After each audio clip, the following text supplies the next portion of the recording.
So I just got back from my favorite Japanese grocery store, and I've not been there since before the pandemic.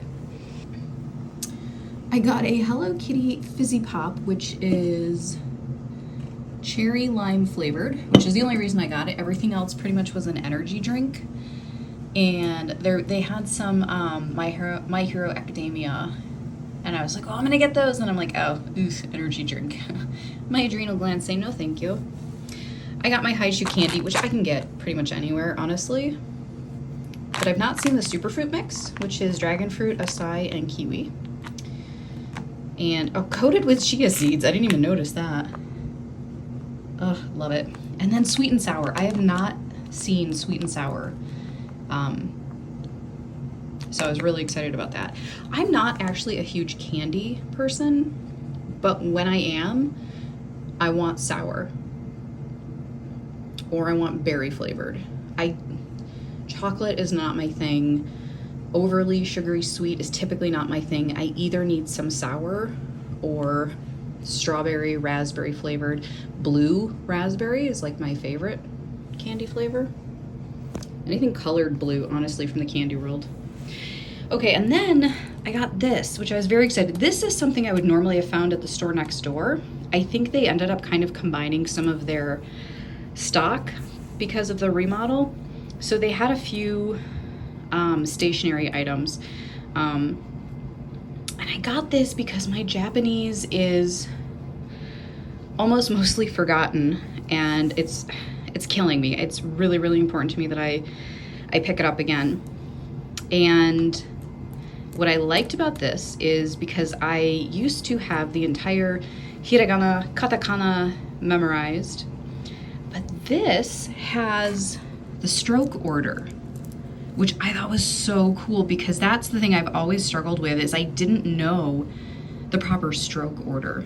And so you'll notice the 1, 2, 1, 2, 3, 1, 2, 3, 4. So let's look at ma. Well, actually, let's look at na. That's a little bit better because it has 4.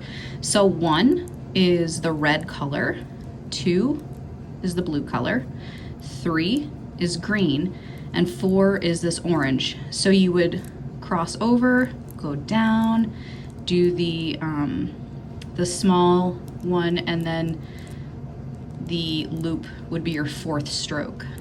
So in Japanese, it's important not just to look correct, but you're actually supposed to write it and do the stroke in the correct direction and the correct order. So I thought this would be really cool. Give me my little cheat sheet again, because honestly, I remember a number of the characters, but I don't remember every single one. And when I've tried to read or write stuff, I have had to look stuff up. So I thought, give myself a little cheat sheet that has the stroke order along with it, because that you don't usually find. So I got this. There's nothing on the back. But I'm very excited about this, and I think what I want to do is I had some audio CDs from the Pimsleur method, which are very highly regarded. When I got them, the two really, really big ones were Pimsleur and Rosetta Stone, and Pimsleur was regarded as the better scientific method for learning and retaining language. So I had a number of CDs from the Pimsleur method, and they're on a very, very old laptop, and I'm worried I won't be able to pull them off, but I'm gonna try and see if that can help me kind of resurrect my forgotten Japanese and help me continue on beyond where I ended up leaving off. So that's my stuff. Yeah. So it is Sunday night. My cat's home.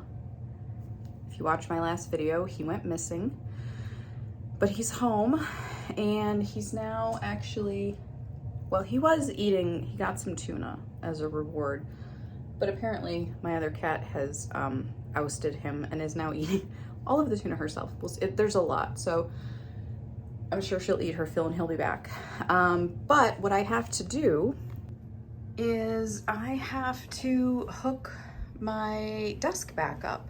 I have to bring my laptop back, and and get that all hooked up on my laptop stand so that starting tomorrow, I will be ready to work from home again, which I am so glad about. My first week back was a lot. My anxiety was fine. I don't know how, but it was. But I felt very flustered. I was running all over the place. I was not feeling productive. And I'm glad that I have a little office to myself. But I did not realize how important my personal, space had become. My incredibly sad plant. My poster, my wall color, just my little creature comforts, the color, the soothing colors in here make such a difference for me. And my TV, oh my gosh, I did not realize that I was gonna really struggle with the silence in that room. And I did not want to bring my Apple AirPods, whatever, because I didn't want to lose them, and I lose everything. I am trying to be positive. Honestly, probably just read and go to bed. So, hey you kitty, come here. Say hello. Say hello. Rory.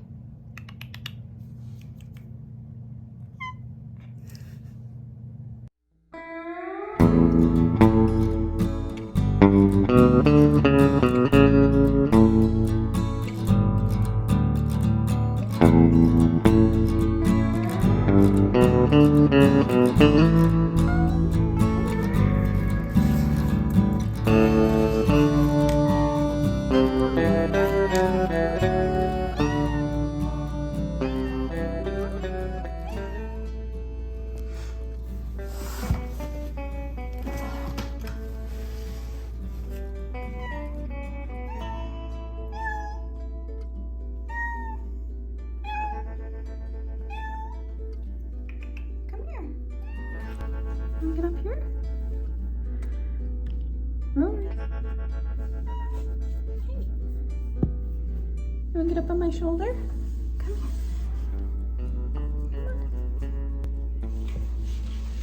Come here. Come here. Come here. Come on. Come here, baby.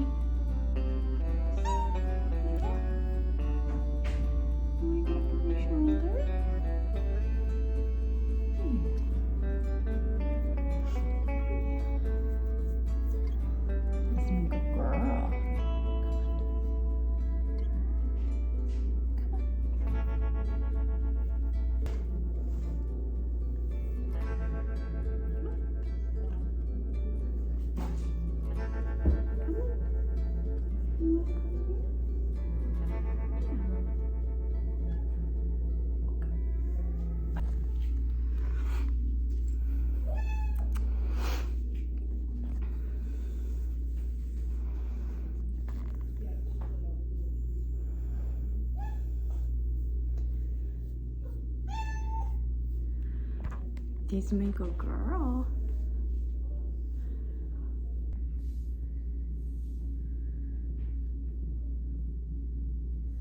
Rory, you're fat. Hello. Hello. Sorry, this is just me playing around with my new mic. Hey everyone, I am taking some time to make an update because what is it, buddy? My cat is just needing attention. I just need to take a schmall, not a short or a small, but a schmall. It's different. You guys should learn it. Take a schmall break and not go crazy from... Let's see if he does it again. I'll show you what he does. I'm going to ignore him and pretend this is a perfectly normal camera angle. And take my small break because work has just been a bit much today and I can't with people. Not right now. Yep, there it is. There's the boob touch. I just need to not deal with people for a second. So here's my update. I decided for now, this is such a weird camera angle, I'm so sorry, to not DNF the Gradual.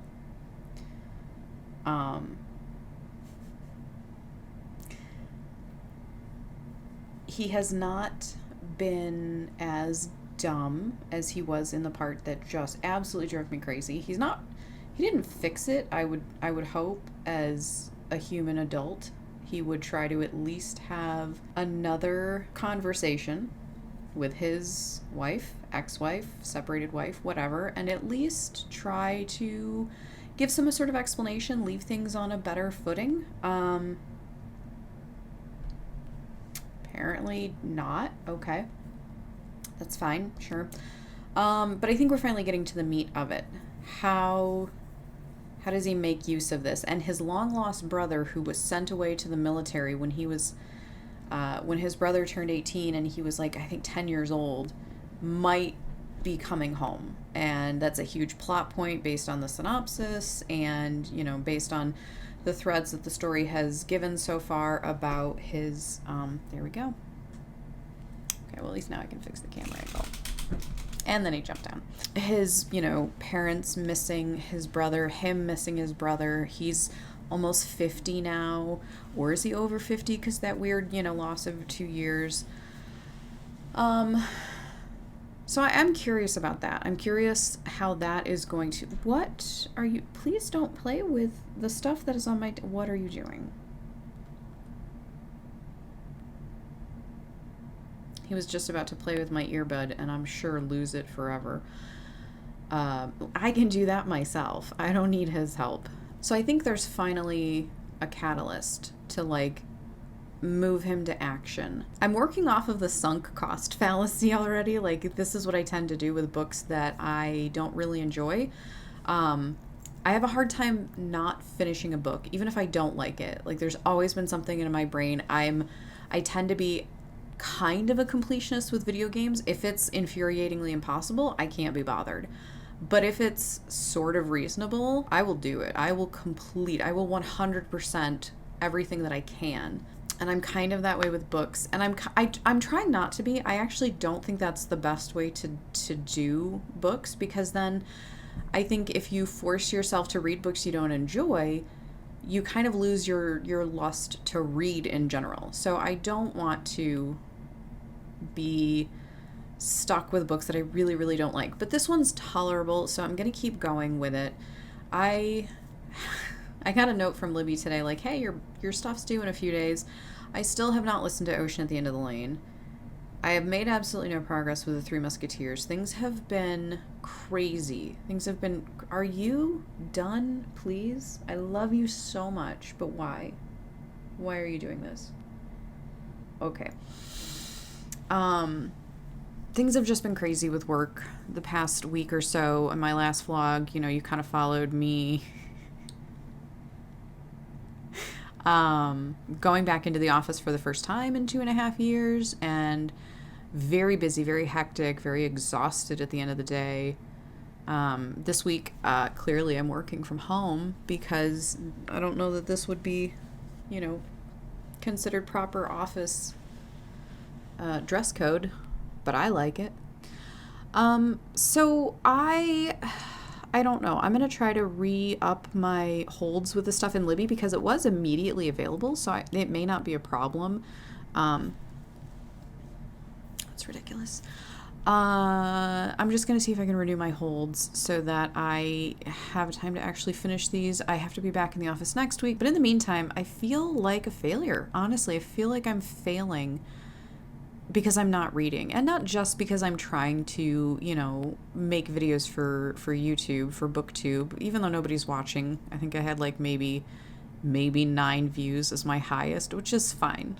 You know, I'm boring. I understand that. That's okay.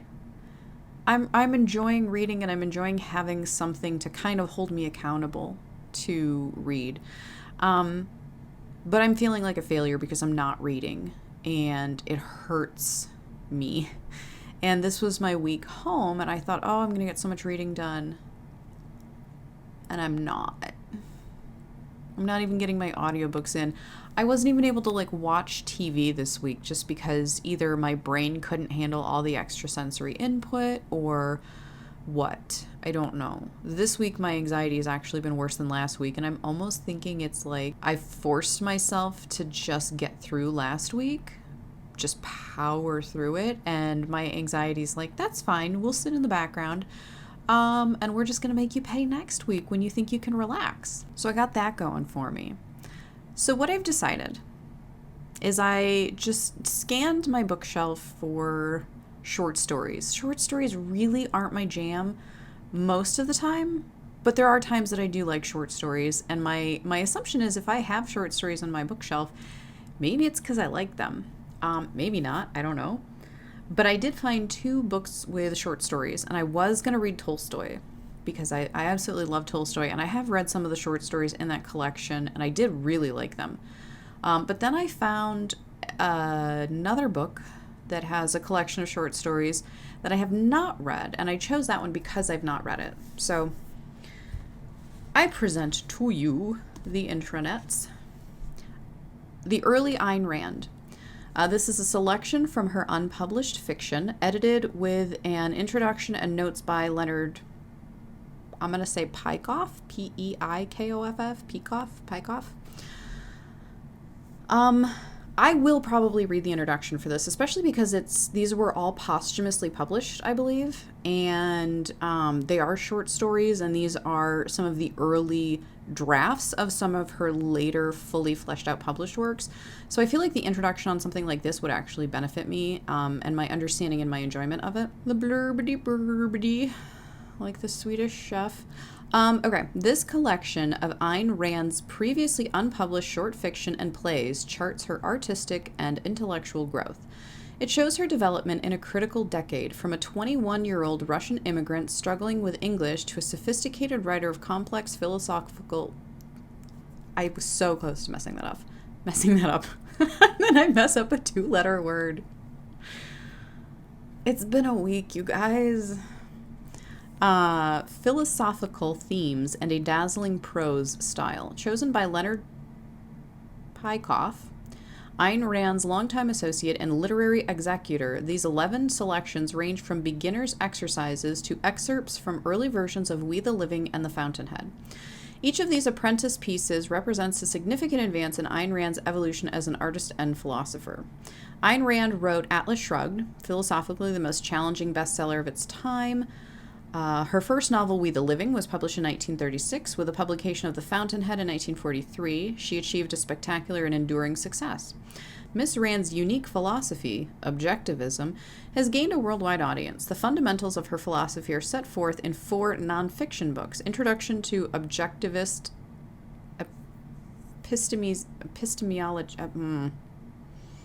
Epistemology. That word's pissed me off. For the New Intellectual, The Virtue of Selfishness, and Capitalism, the Unknown Ideal.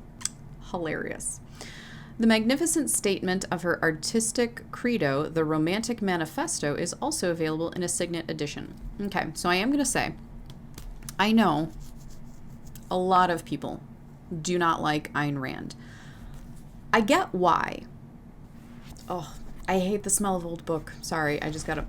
Oh, God, just got to whiff. It's just musty. To me, old book is just musty, and I don't like it. There has been one old book that I sort of got the hint of vanilla once. Everything else is just must. So anyway, I do get why people don't like Ayn Rand. To me, the main criticism tends to be that, really, I hear 2 main criticisms. One, she thinks capitalism is the greatest thing in the world. How dare she? She's a villain. 2, her books are way too long, and there's absolutely no reason for them to be that long. And a lot of people will say they think that both are true. I don't agree.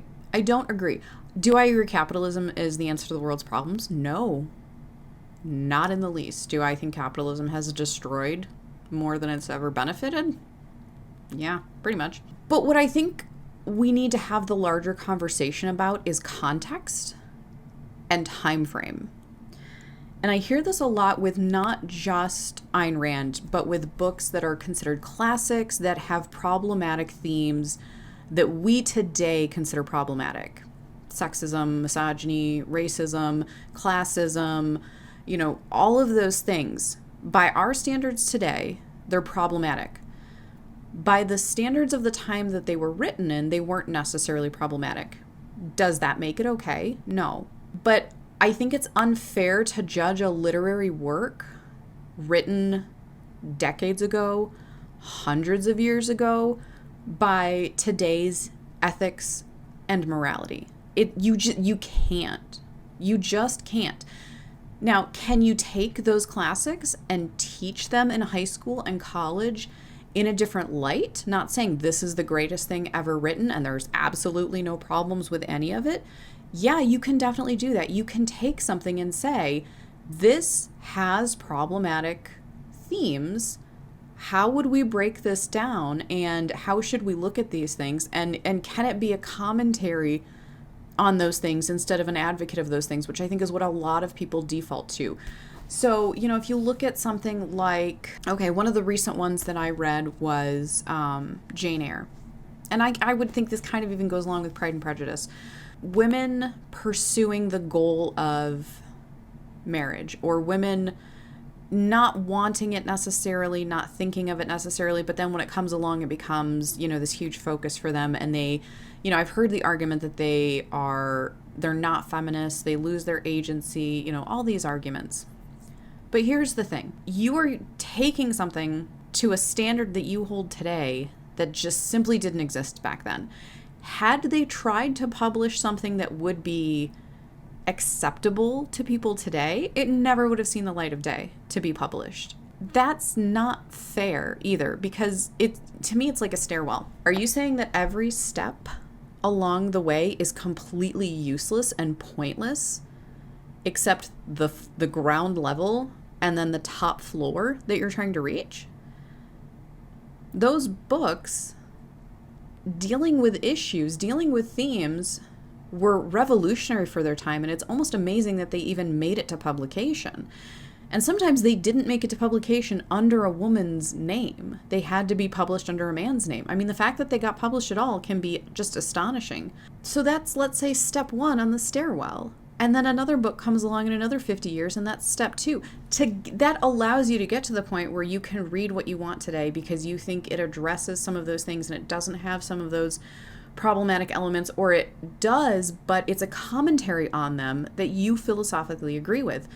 But you can't approach a stairwell and say, I'm going to go from the ground level to that top floor where there's just void in between. I'm going to get a really good running start and jump. It doesn't happen. It can't happen. And to devalue the steps that went along the way that got you there, I think is very short-sighted. I personally don't agree with the criticisms. I don't find them valid criticisms. And that's not to say that I don't read a book written 100 years ago and go, whew, that character's racist. But that shouldn't cancel the book. That shouldn't cancel the author and the ideas and, the revolutionary way that it was for the time that it was published. So to me, a lot of that goes into Ayn Rand. I don't agree with her philosophy on capitalism, but I look at who she was and when she was published, and I see a Russian-born and raised woman who escaped communism and was traumatized by it. And it's like, okay, what is the opposite of communism? If communism is the epitome of evil, and when you think about it, how could it not be to those people who lived in it or who died from it? It makes sense that if communism is the epitome of evil, the opposite of it would look so appealing to people. And that's the position that I feel that she's writing from. And I don't have a problem with that. I don't have to agree with all of her ideas to find her writing worth reading. That's my hot take, my unpopular opinion. I get that it's an unpopular opinion. And frankly, I don't care because I enjoy reading her. I get that people hate her books and they don't find them enjoyable at all. And to me, that's a totally separate criticism. Some people don't like her writing style. Some people think she's over descriptive, that she's overly lengthy. Those are all fair criticisms because that type of writing is not your jam. That's totally fine. That is totally fine to look at Atlas Shrugged and say, that book could have been half the size that it was and still tell the same story just fine. And that's true. I adored that it was so long. I love long books. I loved Atlas Shrugged. Did I agree with it? No, I did not. But I enjoyed the heck out of it. The Fountainhead is my favorite work from Ayn Rand. And yes, there are absolutely problem elements. And if you've read the book or if you've read anything on the internet about it, you'll know what I'm talking about. To me, that doesn't make it not worth reading. And to me, that doesn't ruin the enjoyment of it.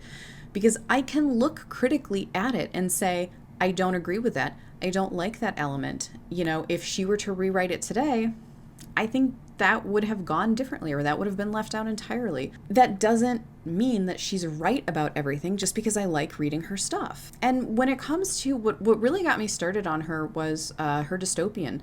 In high school, we did a lot of dystopian reading, and we had 1984. We had Animal Farm, which I had already read in middle school. We had Fahrenheit 451, and we had Anthem. We did not have We the Living, but we did have Anthem. And of the three biggies, Fahrenheit 451, 1984, and Anthem, Fahrenheit 451 was my favorite, and still is. But I thought Anthem was far superior to 1984. Now, granted, that's high school me, and maybe if I reread all of them, you know, and do a comparison, to me, Fahrenheit 451 doesn't really compare. That to me is more of an apples and oranges. There's some Big Brother, but not nearly to the extent that 1984 and Anthem are, and so to me, it's obviously a dystopian novel, but I don't think it's a direct comparison to others. So Anthem and 1984 going head to head, I loved Anthem.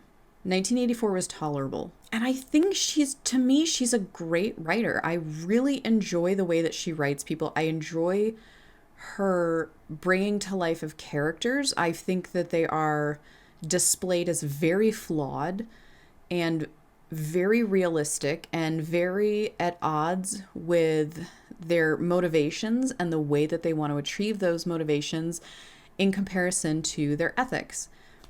And I think she writes very human characters, and I really, really like that. And I think Anthem is the most out there one because it is so wildly dystopian compared to her very ultra realistic portrayals in something like We the Living. Now, if you don't like her, that's totally fine. You don't have to read her.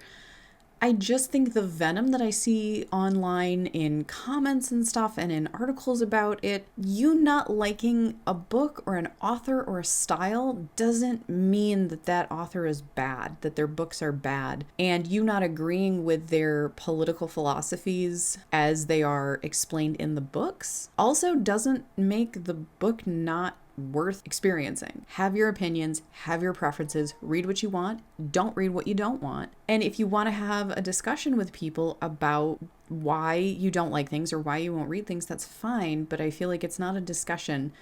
It's a total condemnation, and anybody who enjoys them by association is not a real reader, not a real thinker. And it just bothers me. And I did not intend this update to go from being angry and annoyed with stuff at work to being angry and annoyed with stuff in booktube. But you know what? I don't know why I'm surprised that's where it ended. Because when I'm in a bad mood and I'm annoyed, apparently I just have to let it out and can't let it go otherwise. So anyway, the whole point of that is to say that I am going to be trying to read some short stories from Ayn Rand. And if you don't like her, that's fine. And if you want to leave a comment explaining why you don't like her, that is also fine. Please, however, be nice. Please be kind to other people in the comments. You can absolutely have a discussion and feel very, very strongly about something while being kind to people who don't have the same feelings as you. So I just urge you guys, please keep that in mind. I got to get back to work. I will try to get some reading done. I don't know how it's going to go this week, but I am excited because in a few hours, and I looked at my calendar as though that's a clock. It is not. I don't know what time it is, but in a few hours, I'm going back to the salon to get my hair cut again. I'm not going to get anything drastic. I'm just going to get the same thing, but just shortened up and cleaned up a little bit because apparently my hair is growing way faster than I expected. And I'm also used to going to get my hair cut like once every 3 years because I just had long hair down to like my butt for most of my life. And every once in a while I would go crazy and cut it all the way up to my shoulders. So now the whole like maintaining a short haircut is a new experience. But I am excited because even though it's a little expensive, I don't spend much on myself outside of like books. And I don't take time for myself very often, even though I'm highly encouraged to, because that is a healthy, responsible habit to have, to take care of yourself and take time for yourself. And I don't. And so today is a little bit of actually doing that. So I'm excited. And that's it. I'm going to try to read and I will update you guys after my haircut maybe, or after I've read something, or maybe both. But just be well, be kind. Please take care of yourselves. Take time for yourselves to be good to yourselves. And I will see you shortly. Okay, I'm back. Excuse the really weird camera angle. I don't have time to set it all up. I had a million things to do. But I did get my hair cut and it's giving me total 20s flapper energy and I love it. I love it. I went more asymmetrical and then my curls in the back are just doing whatever the heck they want to do. And okay, guys, this is apparently my hair. Like she didn't curl it. She didn't curl it. She didn't use a curling iron, a curling rod, a straightener with a twist.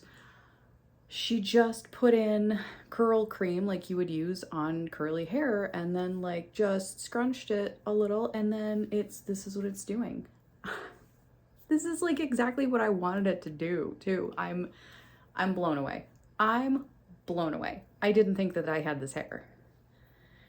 Or at least I didn't used to. Maybe now as an adult I do.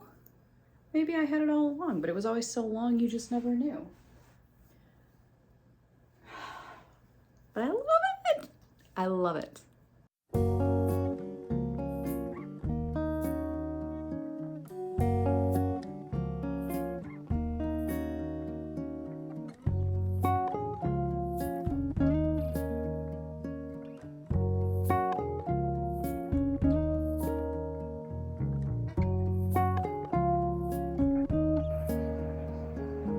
I did not put her up there.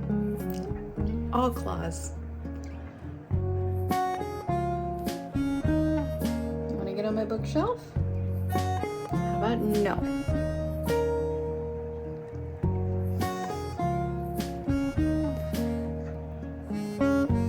Yeah?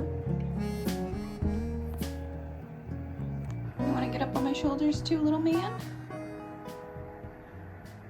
Okay, so this is going to be my last update for this week. It's been a stressful 24 hours. Yesterday, I had a half day from work. I was planning on seeing my chiropractor, and I was going to just relax the rest of the day, try to get a lot of reading done, just try to relax, take some time for myself.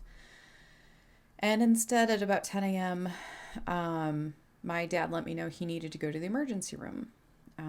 We think he had another blood clot, which would be his third in 2 years. So that's what my day turned into. Got my mom and dad together, got them to the hospital. It was so busy, we could not go in until he got a room in the emergency room. So we got him there about 11 a.m. And then my mom was insistent that I go get my chiropractic visit done because I put it off. I had given her my earlier appointment earlier this month because she really, really needed it. And she's like, you need to go actually, get this appointment, take care of yourself. So, and she's like, there's nothing you can do. I'm just waiting in the parking lot, in the car. She's like, just go drive around, just go do something, just go relax. So I did. I went to see my chiropractor. You can kind of see he taped me up. You can kind of tell it's really red.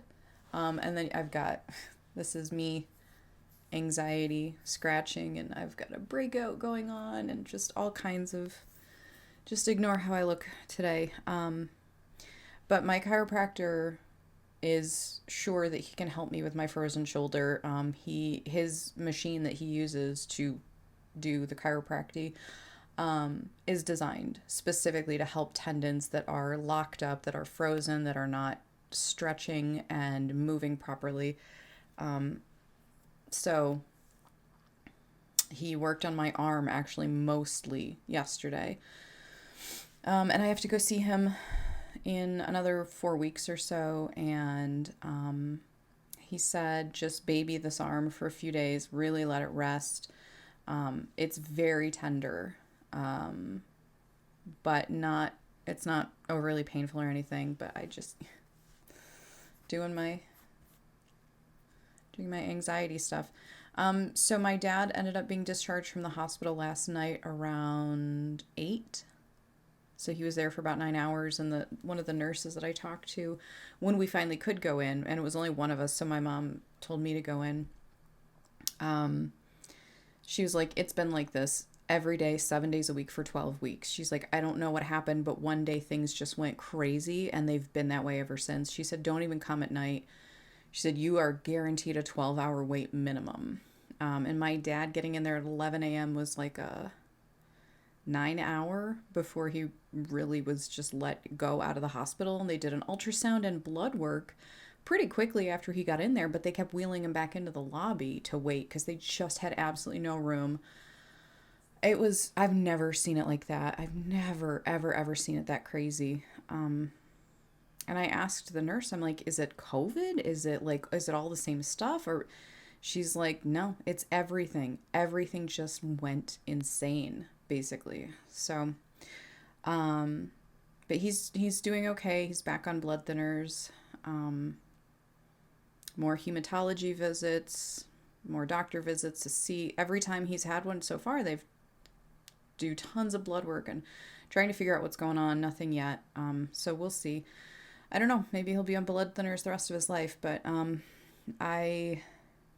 done. I'm done for this week. I need a break. I need a vacation. I do have one reading update though. Yesterday, after my chiropractor visit, I just drove around aimlessly and I put my audiobook on through my car, and that was The Ocean at the End of the Lane by Neil Gaiman. 4 stars. This is my first Neil Gaiman. I absolutely loved it. It was the essence of what I love about Doctor Who. It was weird. It was creepy. It was psychological. But it was never, it was anxiety inducing, but it was never terrifying. And his prose in that book, there were within the first 3 minutes, I was driving and I'm like, I wish I had a physical copy of this book. I would highlight that line. There were a number of lines throughout the book that I was just punch you in the face. And I absolutely love it. So I'm actually going to be looking for a physical copy of the book because I really, really want to go through and highlight and flag some of those lines. Just beautiful writing. The main character is relating his memories that he is now all of a sudden recalling as a 7-year-old boy. Man, Neil Gaiman wrote a 7-year-old perfectly. I mean, the way that they think, the way that they feel, the way that they view the world. Unbelievable. Just unbelievable. I loved it. And he actually narrated it himself. He read it. And I think that's really incredible when an author reads their own book because you really get the feel, you get the emphasis in the places that they wanted the emphasis. And I loved it. 4 stars. So I'll talk more about the story itself probably in a wrap up, because I'm tapped out. I have nothing left right now. I'm going to try to do some editing on some videos. I'm going to try to do, I actually wanted to start doing some recordings. I have my Japanese death poems, and I want to do another ASMR reading just to kind of be calm and be in a quiet place in my head. So I'm going to try to do that. And like I said, for those, I'm not really going to post them right away. I'm going to try to get a collection of them and then schedule them so that they'll actually be released in regular intervals. That's it. That's all I've got for now. And I will see you guys next week. I did manage to renew my hold on the Gradual. I am going to try to finish it. But I really still don't have anything to talk about with that book, honestly. It's so weird. I don't hate it. I don't even dislike it so much, except for that one conversation that just got me on fire. But other than that, it's just there. I don't know. It's really strange.